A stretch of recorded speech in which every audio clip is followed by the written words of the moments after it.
नमस्कार विद्यार्थी मित्रांनो, माझ्या YouTube चॅनलमध्ये मी तुमचं सहर्ष स्वागत करीत आहे. तर तुमच्यासाठी एका महत्त्वपूर्ण विषयावरती व्हिडिओ घेऊन आलो तो म्हणजे महाराष्ट्र शासनाच्या महसूल विभागामध्ये जी तलाठी भरती प्रक्रिया सुरू होती, तर त्यांनी त्याची निवड यादी आणि प्रतीक्षा यादी म्हणजे सिलेक्शन लिस्ट आणि वेटिंग लिस्ट काय केली की प्रसिद्ध केलेली आहे. तर याच्या संदर्भात फायनल जे आहे, म्हणजे टोटल जर बघितलं तर यांनी 23 जिल्ह्याकरिता काय केलं की यादी लावलेली आहे. बाकीचे 13 जिल्हे जे आहेत, जे की पेसा क्षेत्रामध्ये येतात, तर त्याच्यामुळे त्यांचा रिझल्ट जो आहे तो लावलेला नाहीये. तर रिझल्ट लावलेले जिल्हे आहे अकोला आहे, कोल्हापूर आहे, नागपूर आहे, परभणी आहे, बुलढाणा आहे, भंडारा आहे, मुंबई आहे, मुंबई उपनगर आहे, रत्नागिरी आहे, लातूर, वर्धा, छत्रपती संभाजीनगर, हिंगोली, सोलापूर, सिंधुदुर्ग, सांगली, सातारा, वाशिम, जालना, बीड, धाराशिव, गोंदिया, रायगड एवढ्या जिल्ह्यांचा त्यांनी काय केलं की निकाल लावले. आता बाकीचे निकाल ते पेशा क्षेत्राचं जसं हे येईल, रिझल्ट येईल त्याच्यानुसार काय केलं की त्याचे निकाल लागणार आहे. आता मी तुम्हाला सांगणार आहे की हे जे होणार आहे पुढची प्रोसेस. आता सिलेक्शन लिस्ट लावलेली आहे. आता तुम्हाला मी एखादी ओपन करून दाखवतो. ही आहे कोल्हापूरची.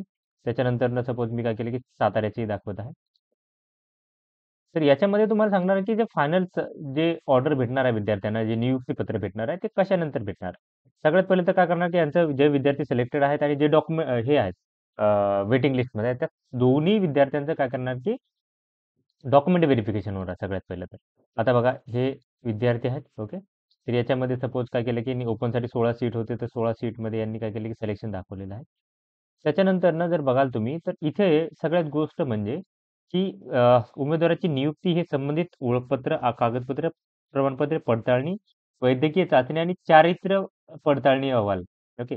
आता हे जे असतं चारित्र्य पडताळणी हे जे असतं, तर हे कॅरेक्टर सर्टिफिकेट म्हणतात त्याला. तर याचे जे करतात ते करतात की पोलिसांतर्गत केले जातं. पोलिसाकडनं चेक केलं जातं की प्रत्येक याचे काय केलं की जो तो विद्यार्थी आहे तर त्याचं जे क्षेत्र येतं पोलिस हे येतं तर त्याच्यानंतर ना गावामध्ये चेक केलं जातं तो विद्यार्थ्यांवरती कुठला गुन्हा आहे का? तो कुठे पकडला आहे का कॉपी केसमध्ये वगैरे, वगैरे. आणि ते चारित्र्य पडताळणी झाल्यानंतरच तुम्हाला काय करण्यात येतं की हे करण्यात येतं, नियुक्ती देण्यात येते, अंतिम नियुक्ती आहे ती. तर आता एवढं समजू नका, की म्हणजे इथे लिस्टमध्ये नाव आलं एखाद्या विद्यार्थ्याचं, तर याचं फायनल मीनिंग असं नाही, की ते सिलेक्टेड होतील. त्याचं कॅरेक्टर सर्टिफिकेट, कॅरेक्टर चेक केले जाणार आहे. त्याच्यानंतरच त्याचं काय करणार, की सिलेक्शन देणे जाणार आहे. त्याच्यानंतरनं कुठली माहिती जर त्यांनी खोटी दिली असेल, लक्षात घ्या, की एखादं सर्टिफिकेट खोटं असेल, म्हणजे जर त्यांनी काय केलं, की पार्ट टाईम ग्रॅज्युएटचं सर्टिफिकेट चुकीचं लावलं असेल, इथं जर विद्यार्थी काय पार्ट टाईमचे दिसत आहेत, एक सर्व्हिसमॅन असेल, प्रोजेक्ट अफेक्टेडचे आहेत. तर हे जे चुकीचे डॉक्युमेंट दिलेले असतील, तर त्याचं काय करण्यात येतं, की प्रत्येक सक्षम प्राधिकारीकडून म्हणजे सपोज आता पार्ट टाईम ग्रॅज्युएट्सचं.